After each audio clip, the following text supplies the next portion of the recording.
Good evening, everybody, and welcome to the Sport Limerick Soccer Podcast. This week, we're joined by our committed and dedicated analysts, Noel and Jason O'Connor, once again. And Noel, obviously, the best place to start would be last week's 1-1 draw with Galway United. Before the game, you would have taken that result, I'd imagine, but there's certainly an air of frustration around the place that Treaty probably should have 4 more points than they do to show for their efforts in the last couple of weeks. Yeah, I think particularly the previous week against Cove, I think we would have said this earlier on in the season, if you're a goal up and you concede a late equaliser, it feels like a defeat. And if you're a goal down and you score a late equaliser, it feels like a win, but it's the same result. I think they were a little bit unlucky. I thought they played very well. I thought it was their best performance. They played, like a good away team should. They sat nice and deep, defended very well, and I do think that it's their best back four. Would have said it earlier in the year. Clyde O'Connell playing centre half, and no disrespect to the other lads that have played her, they've done quite well. But I think if you're picking your best back four, I think Jack Lynch had a fine outing as well at right back, and I thought Sean McSweeney was outstanding. Looked like the best player on the pitch, certainly attacking wise, and that chance he created for young Murphy there in the second half. If that chance had been taken, I don't think that we would have been talking about the concession of a late equaliser and the dropping of 2 points. Yeah, I'd say I'd agree with you there on the most part for sure. Jason, that's definitely the abiding feeling. It was after the game that the players were very disappointed, obviously coming off. So was Tommy as well. Obviously it's great. We're in that territory where we think, you're retaining your unbeaten start. But isn't it also good to hear the word coming from the camp that there is disappointment that we don't have that extra 4 points to show for recent weeks? Yeah, that's a bit of a change, Adrian, isn't it? We were listening to Tommy all through pre-season, kind of saying, 8th position in the table wouldn't be realistic and stuff like that. So it's pleasing now that we're disappointed, I suppose, with a home draw with Galway. And I suppose it's the fashion that we conceded in injury time, Adrian, off a set piece and a second phase set piece. We were watching it, and Sean McSweeney is picking up Wilson Aguero. It doesn't clear the box. Sean leaves his man, and it's a tap-in. You can put it down to tiredness. You can put it down to strikers defending in their own box, I suppose, but that's what makes it disappointing. It's so late in the game, and a fantastic performance like from Treaty. They made Galway look very, very ordinary all over the pitch, and I'd add in Sean Gearns. Noel mentioned Jack and Clyde at the back, but you'd have to mention Sean Gearns next to Clyde. Very, very solid, and I was watching it, and he put a challenge in on Pádraig Cunningham after 25 minutes for a header, left a bit on him, and that was kind of indicative really of the defensive display throughout the evening. Mark Ludden showed his value yet again. The goal on 5 minutes, the goal on 18 minutes, excellently fashioned.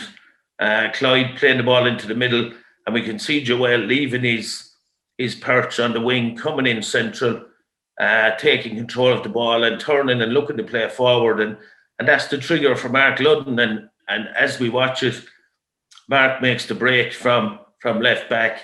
Manning can't track him because it's that couple of yards that he knows the ball is going into the wide area for him. It's a great run and a great cross and fantastic header from Edward McCarthy. So first half really, really comfortable, I felt, Adrian. Galway didn't cause Treaty any problems whatsoever. And as Noel said, on 60 minutes, Alan Murphy has a really good chance to put the game beyond Galway. He doesn't take it. Obviously, there's a fantastic save from Tig on 72 minutes. It looked like Pádraig Cunningham was going to find the net, but Tig made himself big, brilliant save, and it looked like he was going to keep his clean sheet until, I suppose, that killer goal in added time. Yeah, absolutely. As Jason alluded to, Noel, it was a really well worked goal for Treaty on the night. You had Mark Ludden overlapping, making one of those trademark overlapping runs that he has done for Joel Coustrain on many occasions, and delivers a great ball. Also brilliant to see Ed McCarthy, and you hear it, and I suppose you've probably done it yourself many years, and Jason's probably said it, you always need your opposite winger to be at that back post to try and get in and score a goal, and that was where young Ed McCarthy was. And even better for him again was to so quickly make up for the miss the week before also. Yeah, it must have been great for him. It was technically a very good goal. Great position. He didn't arrive too early, just arrived at the right time. I'm sure that miss was playing on his mind during the week, and he's really come up trumps with that goal. It was a big goal, a big away goal for him, and he'll certainly grow in confidence from that. Yeah, and you had, obviously, as Jason spoke about already, Noel, it was probably fatigue that played a factor in the last piece, which was kind of almost defensive suicide from Treaty, which would be unlike them. Jack Lynch went up for a ball. Maybe he didn't need to win. Gives away a free kick, which puts pressure on the team. And I remember hearing Tommy Barrett was screaming at his team to get higher and screaming at Tiger Ryan to get the team higher up in the box, because they were very deep. And that obviously allows the opportunity then for, if the ball falls to anyone, which it did, that you can just stab it home from close range. And that's exactly how it worked out, unfortunately. Yeah, it is. And you could see them. They were, I felt, after about 75 minutes, certainly wilting. A lot of them. Now, they put in a big effort. Even from watching it on the live stream, you could see that the pace of the game was a lot quicker than in the previous 2 weeks, certainly. And, they did have to soak up a lot of pressure, even though Tiger Ryan, obviously a great save and a couple of decent saves, but they weren't creating a whole lot, Galway, but they were certainly playing the game at a very high tempo. And you could see that Treaty from about 75 minutes in were starting to wilt. I'd agree with you with Jack. I thought, it was a ball that he didn't really have to win. But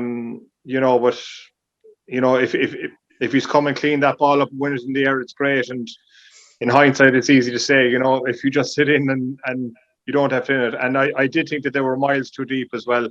They just needed that little bit of leadership, someone to just maybe bring them up maybe another 5 or 6 yards, so Tiger Ryan could come out as well. And in fairness, he has acquitted himself quite well from balls like that in the box, but when there was so many bodies around, it would have been impossible for him to come. And just one of those things, it's still a learning curve as well. It's probably not the last time it's going to happen. Every single minute in these games is massively important, and there's an awful lot of goals scored in that time.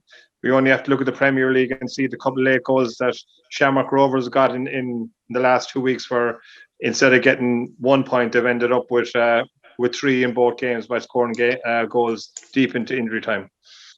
Yeah, certainly is the case. And actually, I was speaking to a couple of outside reporters, Jason, this week, who highlighted an issue where obviously we highlighted it earlier in the season, but because there's been a lot of positivity about the team, we probably haven't been highlighting in recent weeks. It was obviously, the struggle for goals that the team could have for the season. And when I was speaking to Tommy Barrett on Monday evening, he did say that, Kieran Hanlon isn't fit enough at the moment to do both roles, as in that he's been taking balls in, holding them up, but he hasn't been able to get into the box quickly then to be on the end of these crosses. Obviously, we're missing Dean George and Adam Foley, which is a big one. But obviously, he was saying that, they need to get Kieran Hanlon fitter and get him into the box, because that's certainly an avenue where they'll need him to chip in with a few goals, because it has been an area of struggle, obviously. Yeah, it's all that's missing at the moment from Kieran's performances is a goal, Adrian. He's working his socks off. He's a real target man for the team. He's holding the ball up. He's bringing other players into the game. And look, while I agree with Tommy on the fitness side of it, look, he's making a huge effort, and he's improving every week the amount of minutes he can stay on the pitch for. I'd also say a factor in that, Adrian, I suppose, is how deep the defence is. The game will become very, very stretched, and Kieran will become very, very isolated if he's to play any higher up the pitch. But the defence is deep. You look at the two boys sitting in front of the back four, did really, really well again against Galway. It was Matt Keane in there with Mark Walsh, and they certainly outshone Shane Duggan and Conor McCormack in my eyes, because they stopped him playing. And you look and you watch McCormack, he's dropping back in between these two centre-backs at one point to pick up the ball, and Treaty are very, very happy with that. But back to your point, look, the whole team will have to get higher up the pitch if we're going to be more effective in getting Kieran into the box. Yeah, and just to go back as well to Ed McCarthy, Noel, it's it's something I highlighted at the start of the year that, you feel that the ambition of younger players was the ambition there to play for your city's senior side. He's obviously a very young player. He's came through professional academies, but it's also quite refreshing to see that on top of maybe having a skill set that, there's a lot of dedication and commitment and hard work in the performance. And that's something that sometimes young players don't always have when they come in and they've been at clubs at a higher level as well, like Cork City. So it's probably refreshing to see that as well. The work ethic he's brought into that is there for the whole team at the moment. Yeah, and I think that'll be certainly true of him and certainly in the future. And that's the whole idea of the academy system, if you like. I think if players kind of drift out of that system and maybe go to other clubs or just drop out of the National League in terms of the senior and the underage, they may well pick up some bad habits and maybe not be as professional as they want or as we'd want them to be. So in that case, like, he certainly will be a shining light for the young players in the next few years, and hopefully there'll be a few more like him to come through. But just to go back, say, to Kieran Hanlon, in fairness, Tommy would have joked that John Caulfield is spending a lot of time watching Treaty, or he's been to certainly a good few of the games in the last few weeks. I think I agree with Jason in terms of the Galway midfield on the ball. I thought that Shane Duggan had a pretty quiet game. I wouldn't expect a huge amount out of Conor McCormack on the ball, but I certainly think that he did one thing very well. And if you go back and look at the game, the amount of ball that he picked up off Kieran Hanlon, because he knew that he was very good at taking the ball in and bringing the Treaty players into the game. And I think 4 or 5 times that he did get the ball, he was straight in from the opposite side to his 2 centre halves, and he picked up the ball there. So I would say that was down to the work that John Caulfield had done in terms of watching what Treaty do. And it's probably something that maybe other teams might start to pick up on. But it is certainly true that it's going to be very hard to see Kieran Hanlon or any striker, and we would have said it about Dean George as well if he was playing, that we had a worry that they may well be isolated if Treaty continued. And I think it is a bit important now that maybe that, and that's the kind of a leadership thing as well, in terms of the group, that they try and play maybe 5 or 10 yards higher up the pitch, and then the back four shove the 2 holding midfielders on a little bit. And if they are going to improve or keep improving and look for the next level, well, that's something that they are going to have to embrace, and it'll have to be embraced kind of on the pitch, minute by minute as the game goes and the game changes. Yeah, now that you mentioned, Noel, the performances of Conor McCormack and Shane Duggan seemed quite lacklustre on the ball, it would be fair to say. And obviously, as Jason mentioned, Matt Keane and Mark Walsh did a great job in there in stifling them. We have, obviously, there's great expectation on Galway for the season. They will certainly need to, do you think that this dynamic between McCormack and Duggan can work, firstly? And I certainly think, from my own viewing, that they will need to find either a different version of striker to Pádraig Cunningham, because I don't think that he will get the goals for the coming season that can propel them to the top. Yeah, well, look, I've seen him obviously last week. I saw a good bit of their game against Shelbourne as well. In fairness to them, I didn't think that they had a whole lot of options in front of them. I think they lacked a bit of wit, particularly against Shelbourne, and probably against Treaty as well. And for midfielders to do well, I suppose they have to have options, they have to have movement in front of them. And so far, we haven't seen much of that. But in a typical John Caulfield team, they kept going until the end. A lot of teams would have thrown in the towel and said it's not going to be our night, but they stuck at it. And it was a huge point for them, I think, for Galway, because they were going through a rocky time, albeit they probably will get the 3 points against Cabinteely. They didn't win them on the pitch, and they were still struggling to get a bit of form. So he'll hope that that was a kind of a starting point for them, and it'll kickstart their season. But they'll certainly be a team that will keep going until the very last second of every game, in which case, if they're within a goal of the opposition, that they have a great chance of either drawing the game or winning the game. Yeah, and on another note, Jason, we mentioned and we spoke about at the start of the season, where we expected certain players to play, and you did say that it's a different level playing centre back between obviously playing at junior level and playing at senior level, which Lloyd O'Connell excelled at junior level playing centre-back, as we know, with Fairview Rangers. That was his first time really the other night to see him at centre-back. And you raised maybe some concerns about, being able to step up to it. Did he ease concerns in any way for you last Friday night?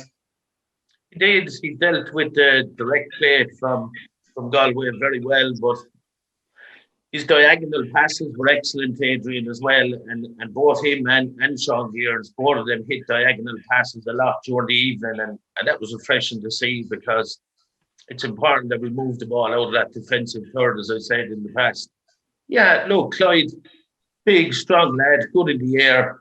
The question marks are still there. We won't remove him from me just yet, especially due to the red card that he picked up so early in the season. He's going to need to curtail that and watch the discipline. There's no doubt he has ability, Adrian. There's no doubt in that. And being left-sided as well is an advantage. But he's among good players. He's among good professionals in that back four, and they'll certainly help him along as well. Yeah, certainly. And another individual performance, Noel, and there's doubts now over whether Joel Custrame will play against Cork. He was taken off at half-time last week against Galway. There's doubts over him, over his fitness, and Tommy said that they won't know until maybe even tomorrow when they go into the session whether he'll be fit enough to take part, as well as Anthony O'Donnell, who was missing last week. It was interesting. Joel Custrame was very lively and was helped out an awful lot by Mark Ludden on the wing. I suppose the one slight criticism I would have of him is because of the ability he has, Noel, is that sometimes I felt he could have been a bit more direct in his running at Gary Boylan, especially when he had him going backwards and he was backtracking, and he had the momentum. There was a couple of times where I felt he could have been a bit more positive in possession. I'm not sure if you agree with that. Yeah, I think I mentioned him last week as a player who I felt needed to step up a little bit more, particularly for Treaty. We mentioned how they had really found their defensive solidity, but, that they were looking for something in attack. For the guy with the pedigree that he has at the level that he has played, I was expecting a bit more out of him, particularly against Cove. I would agree with you. I like to see those wide players, particularly when they're the final third, to go and take the fullback on, just to try and get beyond him and get around him, or to put in an early cross. And I suppose that'll bring us back to our previous point about getting people in the box as well. And I was always a believer of, let's get the crosses in the box first and then maybe work at getting guys into the box then, if that's the case, if you're struggling, because I think it's a bit negative if guys say, well, there's no point in us crossing the ball in the box if we have no one there. I think we need to work the ball in there first and then work on, and it'll also give those players a bit more belief and a little bit more desire in terms of getting into the box, knowing that if he's on the ball or the wide right player is on the ball and he gets beyond the fullback, that he is going to put the ball in the box.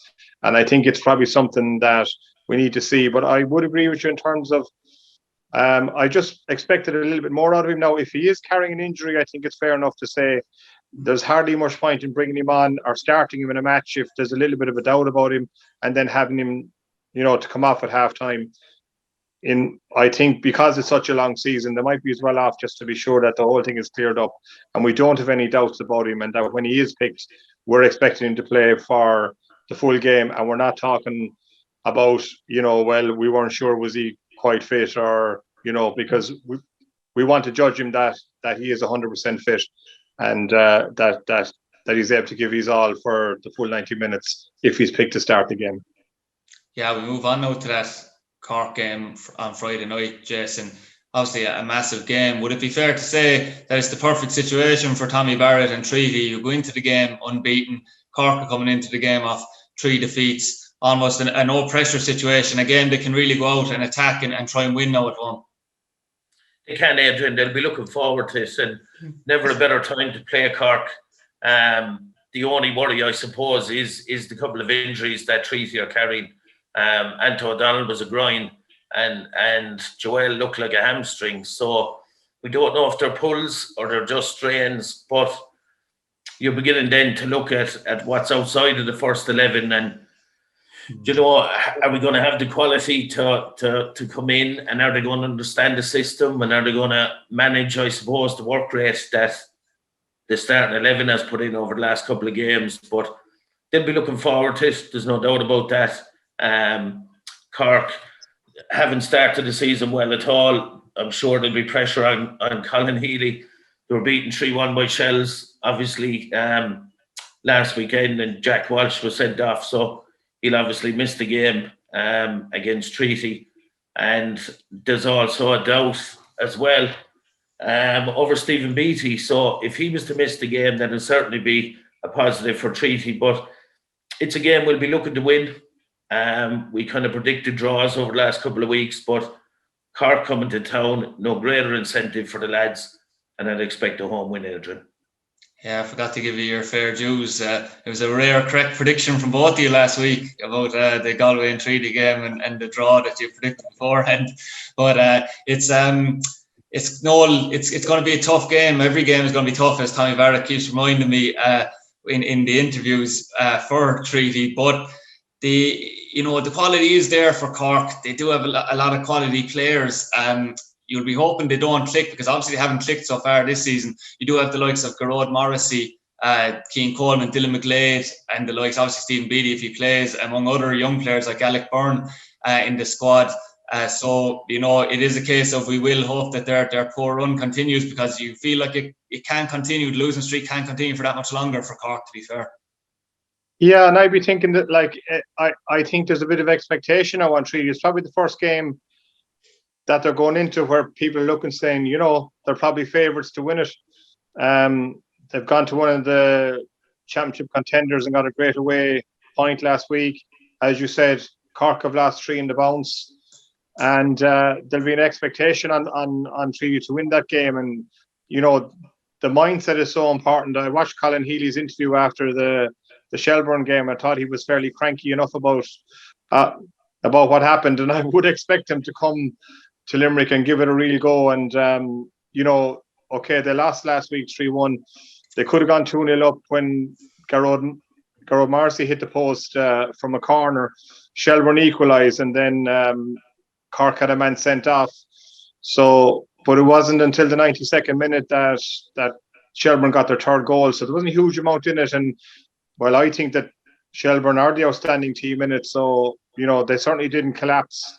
And the week before, as I said, they lost 1-0 to Athlone, but it was a dreadful error with about 10 or 15 minutes to go in an all game. And Athlone are in great form at the moment. So, you are thinking that maybe their luck will change, or they'll get that break, because it does happen that way, and they'll be looking at that game, and they'll be really looking forward to it, and they'll feel that they have a real chance. And I think it's going to be quite a difficult night for Treaty.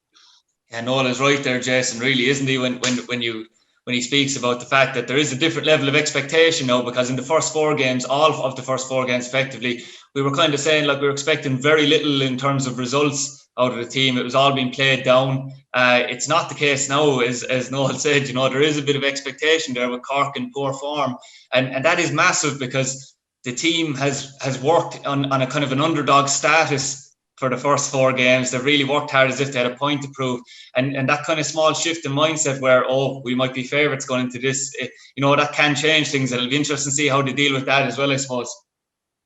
Will, Adrian, I don't think Tommy and Mike McCarthy and Mick Shield and Dave Roney will allow that to creep into the dressing room. And when you look at the characters in the team, the Jack Lynches of this world, they won't be taking anything for granted. They'll be looking at every game as a scalp, and that'll be no different this week.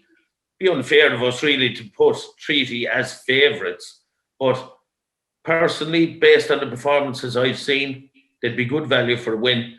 They're at home. It can be done. I'd say it's more belief in themselves rather than cockiness will be the key to it. Yeah, certainly. And all probably with the weather forecast that's due, and the pitch at the Marks Field in fine condition, it's a pity, obviously, as we keep saying, that you won't have any supporters, because this could have dragged in a real big crowd, a Munster derby. Cork generally did, even when we were struggling in Jackman Park. You used to maybe tip over 1,000. So that's obviously a big disappointment, but hopefully they'll have plenty on the stream, which was also, there was a marked improvement in the stream at the Marks Field, which was great to see in the last game against Cove as well, Noel, from the first night against Wexford. Oh, there was indeed, yeah. Yeah, I think I certainly fancy Cork to get at least a draw. I think that they're going to get a bit of momentum, and I think that they have a right chance of getting a draw. I think it'll be a right tough game. As you say, it'll be a very open game as well. Pitch should be in great nick. A nice warm night, and there should be a lot of good football in it. But I suppose the real test, as we said, is going to come for Treaty, and it hasn't happened. Except for it hasn't happened that they've gone a goal down, and I suppose that's probably the next big test for them. And if Cork were to score first, it would be interesting to see how the game pans out after that. Yeah, and Jason, watching Cork City, it's kind of how you were kind of maybe giving out somewhat about the fact that Treaty's players, defenders, goalkeepers were touching the ball a lot in pre-season.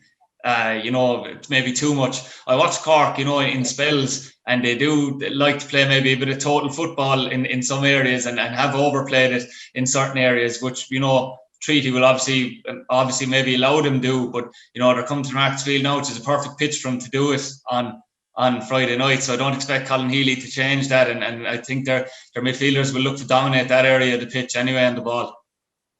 They will if they're allowed, Adrian. From listening to me over the last few weeks, I'm not a fan of playing the ball around in your defensive third, and I'm sure if Colin Healy continues with that approach, then Treaty will let him have it back there. They'll get set in the middle of the park like they did over the last couple of weeks, and they'll wait till the ball comes into the middle of the field, and then they'll press it. And look, we mentioned Shane Duggan. There's no doubt Shane's a great player, with Galway. We mentioned Conor McCormack.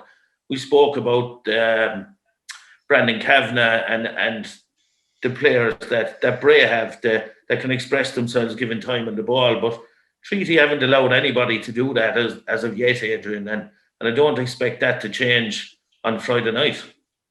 Yeah, and just a quick scan before we finish over the rest of the results, run over the rest of the results from last week like we usually do. I mean, Noel O'Connor, you must be getting a bit worried now that Athlon's form isn't going away anytime soon, and that they're quite consistent, even though it's early days. Big 2-1 victory against Bray and 2 big away victories in a row. It's obviously, there's a long season ahead, but they're riding on the crest of the wave at the moment. Absolutely, and particularly you'd have to be impressed with last week's one because they were a goal down, and not only did they get back to equalise, but they won the game, and they are in great form. But as you say, there's a long way to go. It's a long season, and while we're still in single figures of games played, I won't lose too much sleep about it at the moment. Yeah, as we always say, it'll probably be about a round and a half of games before we'll see any sort of pattern developing in the league, and that might be even generous itself for me saying that. Jason, as well, the Wexford game, Cove picked up a narrow victory. I know this might be over-exaggerating a bit, but that was probably fairly devastating for Wexford at home. I heard that they were well in the game the second half to get an equaliser. They would have really eyed up that game against Cove as one to kickstart their season, and obviously Cove, on the other hand, there would have been some seriously contrasting emotions because Cove would have been very relieved to come out of there with a win then as well, considering their start. Yeah, I don't know, but they've been relieved, Adrian. I'm sure Stuart Ashton would have had a lot to say to these players after the Treaty game, and that was their first win of the season. Goals from Kieran Griffin and Killian Cooper had them, I suppose, in control, but Kyle Robinson got one back in 87 minutes, and it was a nervous finish, all right, for Cove. But look, they'll be happy to get the win on the board. Wexford struggling, as we know. Cove at home to Bray this week, so that was a big, big win against Wexford last week for them. You mentioned that loan there, 2 goals for Curtis Byrne last week, and that'll be a weight off his shoulders to get off the mark. And they're away to Wexford actually this coming week, so they'll be looking to continue their good form. But yeah, good win for Cove, disappointment for Wexford at loan, giving Noel sleepless nights. Certainly so, even though he won't admit it. But you also, as we move on to the next one, you got UCD had another quite comprehensive victory, although Andy Myler came out afterwards and said that they'll have to play better than they did last Friday if they are to be up in the mix of having aspirations to, I suppose what he was getting at was maybe winning the league rather than the playoffs, Noel. Comprehensive victory in the end, but they've set off again scoring a lot of goals this year. They'll be delighted that Cullen Whelan scored again 3 goals. he started off like a house on fire, and him and Yo-Yo Maddie had a great partnership last year, but he's taken on the mantle this year, and he has them firing on all cylinders up front, and that's something we highlighted that they probably would happen at the start of the season. Yeah, and look, I don't see any reason why he won't continue either, but in fairness to Andy Myler, I'd say that was a bit of a Jason O'Connor tactic there. He wanted to make sure that the team aren't going to get too complacent by their high-scoring wins, and he came out after and said that they needed to play better. But often, a manager will use those interviews to get his point across to his team, and I'd say that's what Andy Myler was doing. He's an all-experienced campaigner. What he was doing there in that post-match interview. Yeah, absolutely. And obviously, massive game, no Munster Derby Friday evening. And we thank you very much, Noel and Jason, for previewing the game with us. And we hope to have you here and have our viewers here next week also as well to discuss it and hopefully discuss a Treaty United win. So thank you very much for your time this evening. Preview.